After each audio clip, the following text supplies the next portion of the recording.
All right, today we're going to be talking about the roles of men versus women. This is kind of a misunderstood topic, and I'm here to kind of clarify things. And I also asked one of my married friends, help me out, give me a different perspective, give me a more full perspective, help me learn a little bit more. Let's get into the verse. Ephesians 5:33, which says this, "Nevertheless, each one of you must also love his own wife as he loves himself, and the wife must respect her husband." Now, the first thing I ask myself when I read this verse is, why does it say that the husband must love the wife as he loves himself? Is there some sort of ego problem going on here? What's the historical context? And the historical context is that this was written during Rome. And during this time in Rome, there was a social hierarchy. It went men, then women. So men had all the legal power, men had all the social power. But Paul is calling husbands in this verse to treat their wives as equals. And this was super radical to say at the time, so not a lot of people want to hear this. Now, the second question I ask myself is, why does it say that the husband must love the wife, but the wife must respect the husband? Why is it not love going both ways? But it's because Paul is calling both sides of the relationship to the form of love that is least natural to them. Paul is calling men to love their wives, and love in this verse in Greek is agapo, and agapo means sacrificial love. And believe it or not, men are actually not so great at that, at least in the small ways.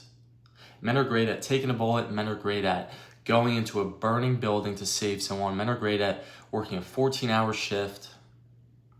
But we're not so great at the small things. We're not so great at just taking 20 minutes out of our day to listen to someone. At least I'm not so great sometimes. Men are better at the bigger picture. We're not so great at the minute details. So Paul is calling men not to just provide for their wives, but he's calling them to comfort their wives instead of sometimes just going out to find the solution. Which realistically, easier said than done, because as a man, you're logically hardwired. So you hear a problem, bang, fix it with a solution. Now for women, Paul is calling women to respect their husbands. And respect in this verse in Greek is phobetai. And phobetai in the context of this verse refers to deep reverence and awe of someone. So Paul is calling wives to encourage their husbands and trust them as long as they're led by Christ. Women are better at the minute details, which means they're better at the smaller daily sacrifices. Unlike men who are better at taking the bigger risks, the bigger sacrifices. So, taking this all into consideration, that men are better at the bigger sacrifices, women are better at the smaller sacrifices, then it's almost as if some relationships fail sometimes because of miscommunication from both sides. Both sides are lacking the other side's perspective. Both sides are thinking, hey, this is what love looks like, and if love doesn't look like that, then that means it's not love. Men are thinking, hey, I make these big sacrifices, I'm taking all these risks, but I get no credit for it. And women are thinking, he doesn't show love to me in the small ways. Sorry, there's something in my eye. He doesn't show love to me in the small ways, so that must mean that he doesn't love me. But both sides are lacking the other side's perspective. And some people will hear me say this, and they'll think, you see, Luke, this is why man and woman shouldn't be together. It just doesn't work. They're not compatible. But they work perfectly together. Men provide the big sacrifices, women provide the daily care, the smaller sacrifices. You need both sides. Men's big sacrifices, men's grand gestures provide security and stability in the relationship. And women's daily care, small sacrifices, builds the connection. It preserves the relationship. It's like a rocket ship. Men's big sacrifices and grand gestures are like the thruster of the rocket ship. It keeps you moving forward. And women's daily sacrifices, the smaller sacrifices, are like the fuel to the rocket ship. It literally prevents burnout. And when you have both sides working together, doing their part, it creates this infinite loop of positivity. But it doesn't work if you don't have both sides. If you don't have both halves, it only works if you come to appreciate your partner's love language and understand your role. It can't be one-sided. You need both sides playing their part.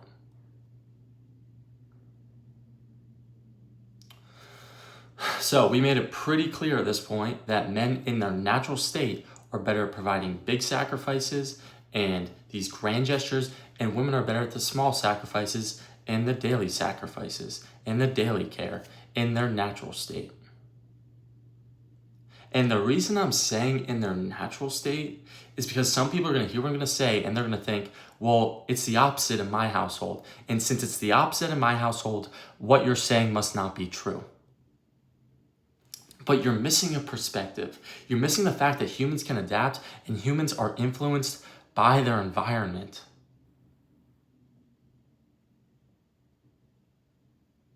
So if men aren't providing, if men have zero drive, then obviously the women are going to go into survival mode and do things themselves.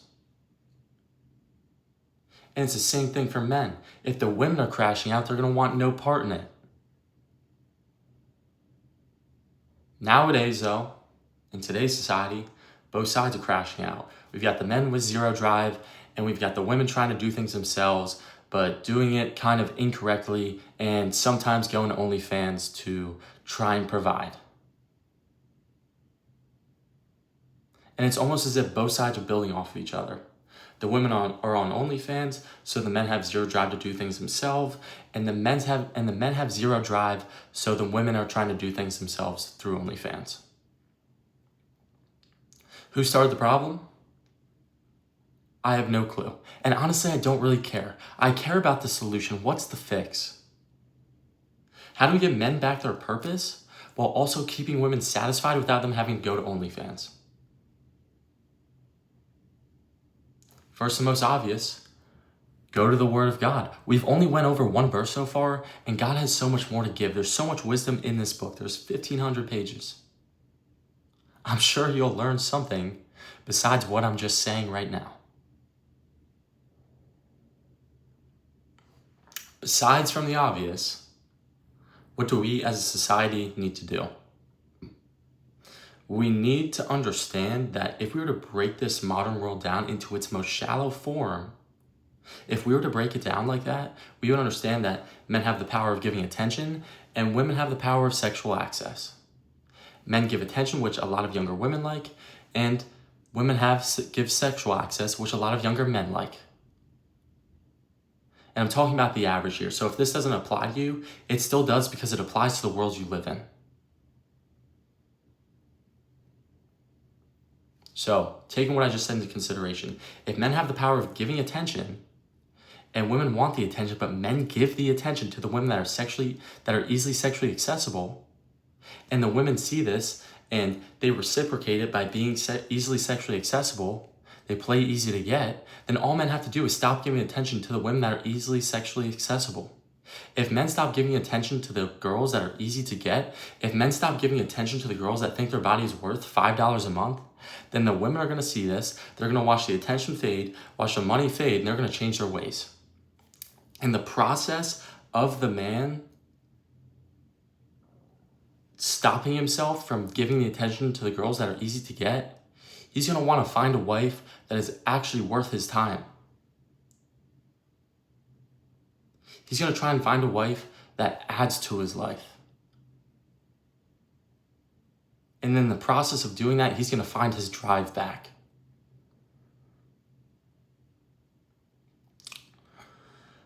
But easier said than done on a grand scale. People are lazy and they'd rather do what feels good rather than what is right. So what you need to do as an individual is make the choice for yourself. Set the example, be the leader. Speaking of leaders, there's another question that's argued all the time. Who's the leader of the household? Is it the man, the women, both? Neither? What is it? And I'll answer with Ephesians 5:22 through 30, which says this: Wives, submit to your husbands as to the Lord, because the husband is the head of the wife, as also Christ is the head of the church.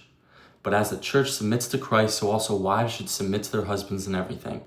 Husbands, love your wives just as Christ loved the church and gave himself for her to sanctify her by cleansing her with the washing of the water by the word, so that he may present the church to himself as glorious, not having a stain or wrinkle or any such blemish, but holy and blameless. In the same way, husbands ought to love their wives as their own bodies. He who loves his wife loves himself. For no one has ever hated his own body, but he feeds it and takes care of it, just as Christ also does the church, because we are members of his body.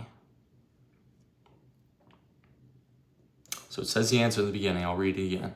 Wives, submit to your husbands as to the Lord, because the husband is the head of the wife, as also Christ is the head of the church. But as the church submits to Christ, so also wives should submit to their husbands in everything. So the husband is the leader of the household. And some of you guys are going to be real pissed off when I say that, because your definition of what a leader is completely off. It's wrong. It's off point. Most of you guys think the leader is the one that bosses everyone around unfairly, like some sort of dictator. But the one who leads is the one who serves the most. The one who leads is the one that makes the greatest sacrifices. Mark 9:35 says, if anyone wants to be first, he must be last of all and servant of all. And this verse honestly explains why most of you guys could never run a successful business. Most of you think, hey, I'm the leader and owner of this business, so I deserve to be paid first, and I deserve to be paid the most in the beginning. But if the one who leads serves the most, then the one who leads is the one that gets paid last. You're nothing without your team. You're one machine, different parts. One part breaks, the whole thing falls apart. Men are called to lead through serving and set the example, the same way that Christ led us. Christ led us through serving, setting the example, and doing all this through humility. So if you want respect, don't ask for it, learn to give it first. Hold yourself to the same standard you do other people. Both man and woman have a purpose. But you can't have a good relationship without both halves. So many people have lost sight of what a good relationship is. So many people say, hey, the person that holds the power in the relationship is the one that cares the least. And honestly, they're right when they say that. But if you're in a relationship, it's not about power. It's about joy. It's about wanting to be in the relationship, not about controlling someone. And you can't have joy and power in the relationship. They're not compatible. So if you want joy in your relationship, know that it's more about caring more about people rather than less about people.